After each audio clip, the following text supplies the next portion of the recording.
Here's a check for $39,000. Here's another one for $18,000. I'm gonna share with you how I made $57,000 in 15 days flipping houses without ever buying it or fixing it up. It's called wholesaling. And you don't need cash, credit, or a license to actually get started. Intro.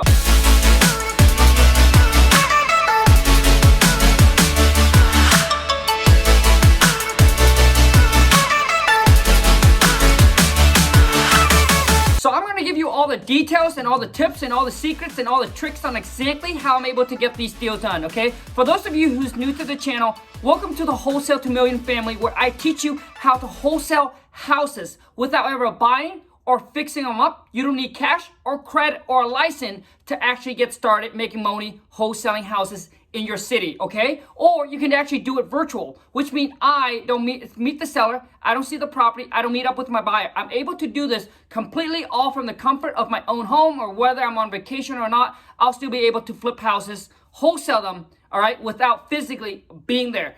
So how I got these deals is from PropStreams. So I went to PropStreams. I'm gonna leave a link right in my description or just right below. You can use my affiliate link to get a 7 days free trial with them. So I went onto the website and I pulled a list of high equity absentee owner. They gotta have at least 50% or more in equity for it to be on my list. So which means if the property's worth $100,000, they gotta owe $1,000 or less. All right, so because the less they owe, the more room for you to negotiate, all right, to get them to come down on price. So my average deal size, my average wholesale deal size is between 20 to 25 G's on average. So I don't need to do a whole lot to make 100 G's a month, all right? In some area, in some area, average wholesale deal is between 5 to 10,000.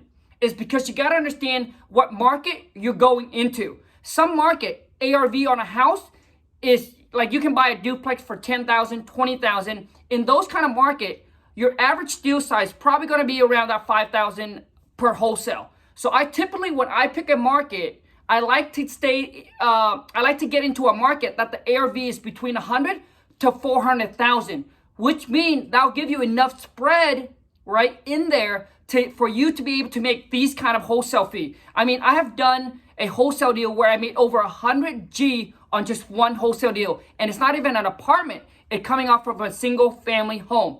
So for those of you, if you're not familiar with PropStreams, you can actually use the website and you can zone in and it'll show you all the hot area in your market. So whether it's in your own states or you go into a new state, but they have what's called a heat map. That heat maps allow you to see, all right, what are some hot market that you can actually dive in. Now, if I were you, I recommend that you stay in your own market, figure out the ARV, all right? You don't want to be in a market that price are $500,000 and above. You want to stay within that spot, the bread and butter. 200,000 to 300,000, man, those are the best. Okay? So you want to zone in and you want to pick an area and you want to farm and you want to dominate it. You don't want to jump around and spread yourself thin, especially for those of you who's starting out where you have a little bit of very little money, little cash to start, and you're just jumping all over the place. Basically, you're spreading your seeds out so thin that it's hard for you to hook anything, right? Instead of you just zoning in and take your seeds and just dominate a certain area. So I go on there, I pull a list of high equity absentee owner, which means these are people that doesn't live in the property. It's either vacant or it's currently rented, all right? Both of these property are rented to a renter. Now, I know some of you have issue with the whole COVID and being renter, being in the property. I run across this situation when we try to market this deal out to our cash buyer. And I'll share with you exactly how to resolve that issue. Because some of the cash buyers said, hey, Khang, the renter is currently in there, with this whole COVID, it's hard to evict them. It takes so long. And, it's hard. I don't want to tie my money up and can't do anything with the property. So I'm going to share with you exactly what you need to do to resolve that issue. So once I pull my list of my targeted area of high equity absentee owner, I'm going to take that list and I'm going to move it over to what's called batchleads.io. So batch leads right there. batchleads.io/WTM. You get 500 texts for signing up for $1. Okay, now I take that over to batch leads. I'm gonna skip trace to find the owner phone number. So right now, the two main things that we're doing in our company is text blast and cold call. So we cold call and we text blast. Maybe 10% direct mail. We really decrease our direct mail. It's because it's starting to getting so saturated, right? And your cost per lead on direct mail is going to be a lot higher. So which means you have to spend a lot more money to actually get a deal from direct mail versus before when not a whole lot of people are doing direct mail. And to me, the fastest and the cheapest way to get in front of a seller is text messaging and cold calling. So both of these, one of them came off of text message and one of them came off of cold calling. And batch leads is where it's happened. So you take that list, you upload onto batch leads, all right? You push a button, it will skip trace all the address that you upload, turn it into, it will get the seller contact info for you. Now some of them are correct, some of them are not correct. I don't care what company you use, it cannot be 100% accuracy. You just need to take your list and you just need to upload it and pound the phone. Now, if you have money, you can go to Call Tools. Call Tools is where I take the list of phone number, I upload it onto that website, and just one click, it will call 10 people at the same time. So which means whoever picks up, that's the person you get to talk to. So it makes your time much more efficient, especially if you have a big list. Now, if you don't have any money, you just gotta sit there and pound your phone one number at a time. No excuses. You gotta do what you gotta do. When I first started, I didn't have any of these programs. I didn't have any of these systems, and I'm still able to close deals. All right? So just punch one number at a time. But if you do have the money to spend, Call Tools is gonna make it much more efficient. Now, for those of you who don't know, I do have a team of 8 to 9 VAs. When I say 8 to 9, because one of them is on part-time. 8 to 9 VAs that actually does everything for me. So they filter and qualify the leads. Okay, they set appointment, they make offer, they do showing, all of that. So let's talk about the cold call. So the seller calls in. Seller was motivated to sell the property. The reason why, because renter is not paying rent. And they're not paying rent. They haven't been paying rent for the last couple months already due to the whole COVID. And they're not willing to work with him on any kind of payment. They just stopped answering his call and not responding. He said that his wife also went to the property, right, to talk to them, but they're not willing to talk. Now, for those of you, if you're renting a property or whatever it is, the best thing you can do is communicate with your landlord. Communicate with them. Work with them, especially if they're not going through a property manager, right? When you deal with property manager, it's a little bit tougher, but when you deal with the homeowner, they are a little bit more lenient, and just talk to them and communicate. And that's what the seller is trying to explain to us, is that these renters are not willing to talk. They're not willing to make any kind of payment, right? Not even $100. So he's just tired of it and he wants to get rid of it. So my VA got him on the phone, locked the property up in a contract. And here's how we found the buyer. Once the property's under contract, okay, we sent it out to, obviously I've been doing this for the past 10 years already. So we have a pretty big, decent cash buyers list. Now listen, it's not about the number of buyers, not about the amount of lists, but it's the quality of your buyers. Because I know some people like, hey, Carl, I have 1,000 lists of cash buyer. But honestly, how many of those really are legit? Like, do you understand what I'm saying? Like, how many of them really actually pull the trigger and actually legit and buy the property? Not out of 1,000, maybe you have 50 people. That's great. Or 20 people. All right.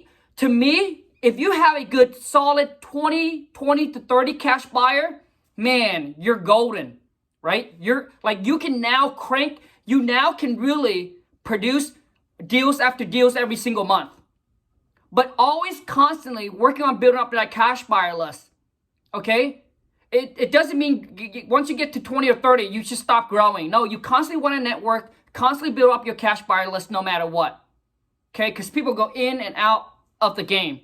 So we send it out. We email and text blast out to our cash buyer.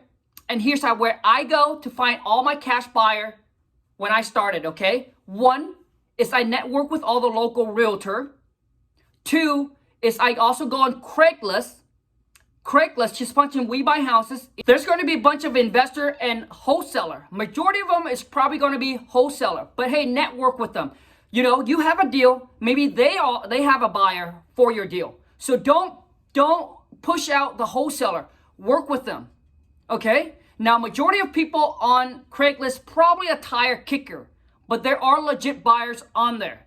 Okay? Next one, Bigger Pockets, biggerpockets.com. Okay, another one, meetup.com. Okay, Facebook Marketplace has been a really big for a lot of people that I've been hearing where they find the buyers. So Facebook Marketplace, and there's another Facebook group called Wholesaling Houses Full Time. There's like over 100,000 members that's on there. Okay, I'm sure someone on there that's going to be, if your deal makes sense, you're going to be able to find a buyer or someone to work with on there. And you also want to hit up your local RIA. It's extremely important. For those of you who's starting out and you're like, well, where should I start? Well, I have over 900 videos for free. I'll show you exactly how to do it. You just need to go back and watch some of those videos, right? And try to put the puzzle together. The next best thing to start is your local RIA. Local RIA. These are where other investors, wholesaler, lender, private money, rehabbers, right? Attorney, they actually go there to network. So those are some sites that I use to build my buyers. Network with realtor is huge. A lot of you like, oh, I don't want to work with realtor, this and that, but realtors are big because they're always constantly networking, right? And building relationships. So if you can hook up with some big player in the area, right, that actually work with investors, man, they're going to have so much buyer for you. I now work with three to four realtors very closely. They bring me pocket listing, which are deals that's not on the market.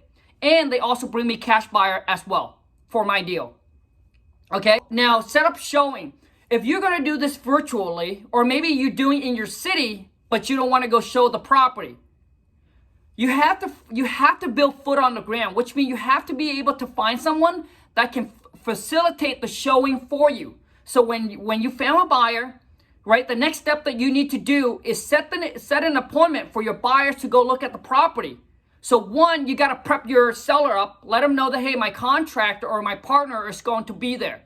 I typically say our contractor is going to be there to look at all the repairs. And then on your buyer side, you tell them, hey, you're there on behalf of our company to look at all the repairs. Please don't discuss any price with the seller. Right? Can you do that? And you have to qualify your buyers over the phone before you send them out. Make sure you feel comfortable with them. Because if they're not legit, like you can feel it on the phone, right? And then you have to have somebody that's going to be there to facilitate the showing on behalf of your company, right? So that way buyers and seller make sure they don't discuss price, even though you prep them up already. Okay? And how you find foot on the ground is by networking with other wholesaler and see if they have a friend or a family in the area that can do that for you. My foot on the ground, he's a local investor as well, right? He does this kind of part-time, and I do pay him to go out to see the property. He has done an incredible job at it because he knows what's going on. He knows what's needed to be done. As far as in picture, I know a lot of you say, hey, Khang, once the property under contract, how do I get pictures?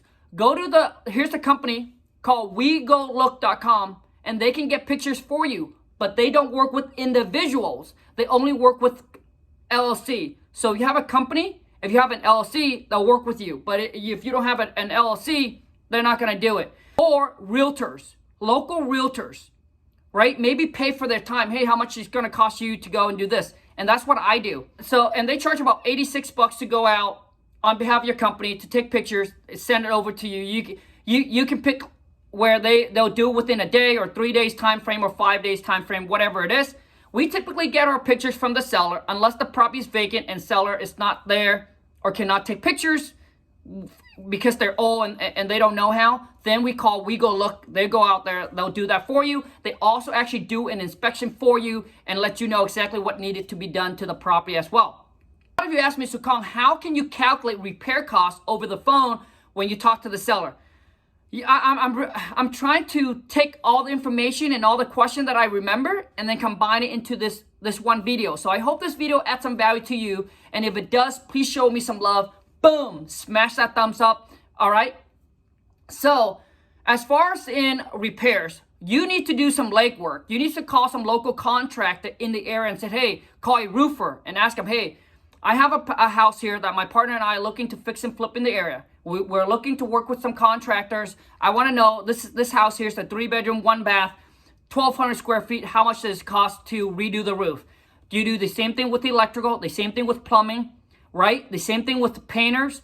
And they'll be able to give you a rough estimate based on square footage, number of bedroom and bathrooms. They'll be able to give you a rough number, a rough estimate of how much the repairs or how much it will cost them to do that. You just need to take notes, and then over time, you're going to get better experience, and then your buyer is going to give you some feedback. So your buyer goes out there, your buyer say, hey, you estimate it to be 20,000. We see this to be 30,000 in rehab. And you ask them why, and they'll tell you exactly what it is. And then you take notes. And then over time, the more you do it, the better you get, and the better you be better at calculating. When I first started in real estate, I started out as a fix and flipper. I knew nothing about construction. I didn't know anything, nada. I didn't know what vinyl window is. I didn't know how much thing costs. But that's how I got my experience when I got into wholesaling. That's why when I talked to a seller said, hey, it's a 2-bedroom, 1-bath, kitchen needs to be updated. Boom, I know exactly how much it costs because I have already done it. I fix and flip for 4 years, okay? But for those of you who don't, you need to make some calls. You need to talk to contractors. Or call some local realtor in the area and ask them, hey, how much does it cost per square footage? And they'll tell you. And once the seller give you a square footage, you can time that by the amount, and you'll be able to kind of give you a rough estimate. But I think calling contractor is going to be your better bet.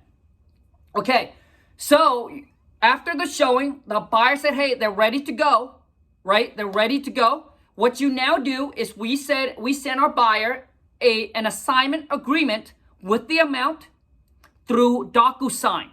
That's a website that we use to send our contract electronically for the seller and the buyer to review and to sign.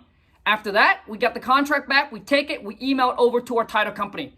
Like, I don't have to physically go or be anywhere. All this can be done electronically and virtually.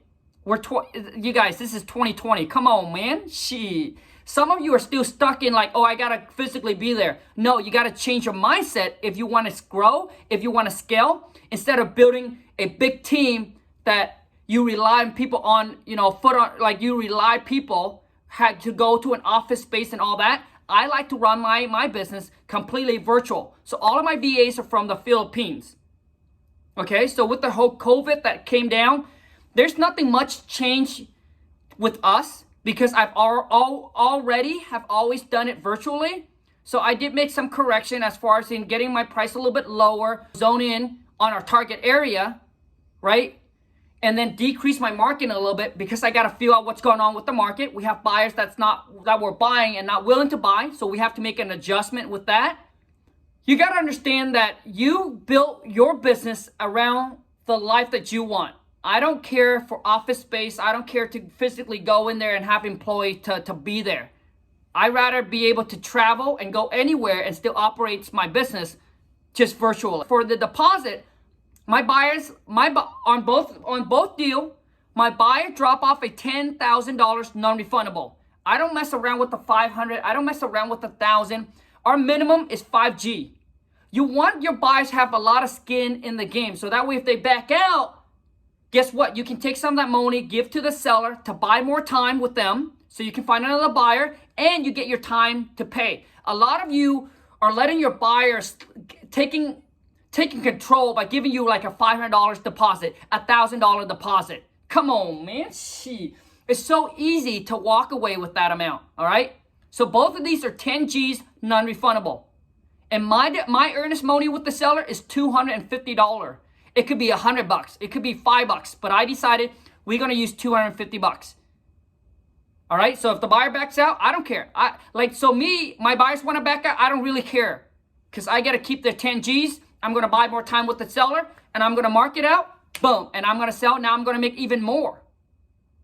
Okay, that is pretty much it. That's from start to finish. You see, it's all, there's nothing magical. There's no push button that everything will get done for you.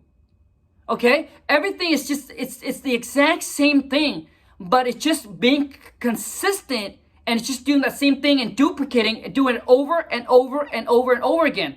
A lot of you are searching for a magical pill or a push button that will boom do it for you, but it's not how it works. Okay, so I just do that same process. Pull the list, skip trace, call, text message, get the seller on the phone, lock it up on a contract. Once it's on the contract, I take that contract with the seller, I send it to my local title company or an attorney. I get escrow open. I wire in my earnest money, which is $250, right, to secure the contract. Now it becomes legit. Then I market the deal out to my cash buyer. With all the website I share with you, I mark it out to my cash buyer. I set up a showing, walk my cash buyer through it. Once they want it, I send them an assignment agreement. Once they sign the assignment agreement, I send it to my email to my title company. My title company will email the buyer a wire instruction. So if the buyer doesn't want to drop off a cashier check, they can wire in the funds. So the title company will email them a wire instruction. The buyer call their bank. The bank will wire in their $10,000 non-refundable. And then all you do is you just wait for the closing date. And if anything comes up with the title being not clear or there's lien or anything, your title company or your attorney is going to call you and say, hey, here's what's going on. And then you work it out with the buyer and with the seller, whatever you need to do to move this forward to closing. And listen to me, not every deal is going to be a smooth transactions. These two, I couldn't tell you the story, but there's a lot of ups and a lot of downs. Right? Here's how. So one of them is rented. And here's what we did. So what we did is that we told the seller that, hey, the property is currently rented. Renters in there right now. So for us, what we did was we did what's called a holdback. So some seller will agree, some seller will not agree if the renter's in there. But for us, what we did was we do a holdback on our funds. Okay, we did a holdback on our funds. So we did a $2,500 holdback. So when the renter vacate the property, within 30 days of closing, that's what we told our buyers. Renter's going to vacate the property because we talked to the renter already. They're in the process of moving out. We actually gave the renter some money. We gave the renters, I think about $750 for them to go ahead and move to a new place. So you can do cash for keys. You can offer renter some cash. Okay? And then after the 30 days of closing, renters vacate, buyer comes in, take over the property. So we did a $2,500 holdback, which means after closing and 30 days later, if the renter still stay in the property, then our $2,500 will go to the buyer. And buyer can take that, right? Because they got to pay. Some of our buyers get hard money or private money lender, so they got to pay the interest on their money. And that's why they want to hold back. If the renter doesn't move out, they got to use that money to do whatever they needed to do. All right? So that's when it comes to dealing with renters or whatnot. You can do cash for keys. You can do a holdback with the buyers. That's pretty much it. I hope this video adds some value to you. If it does, boom, show me some love. Smash the thumbs up if you're new to the channel. Welcome to the Wholesale to Million family. Be sure to, boom, smash that subscribe button. Turn on the bell notification so when I upload a new video or when I go live, you get notified. If you have any questions, comment below and I'm more than happy to answer it. Now listen, things don't happen overnight. It happens over time. It took me 10 years to get to the point where I have system and a team in place. It's a slow moving progress for me. So don't think that, boom, you have everything figured out within 6 months or within 2 months or within a year. I'm still constantly learning, taking new tools on, implement it, and then sharing with you. Anyways, you guys, take care. I wish you all the best, but let's go get this money. Take care. Ciao.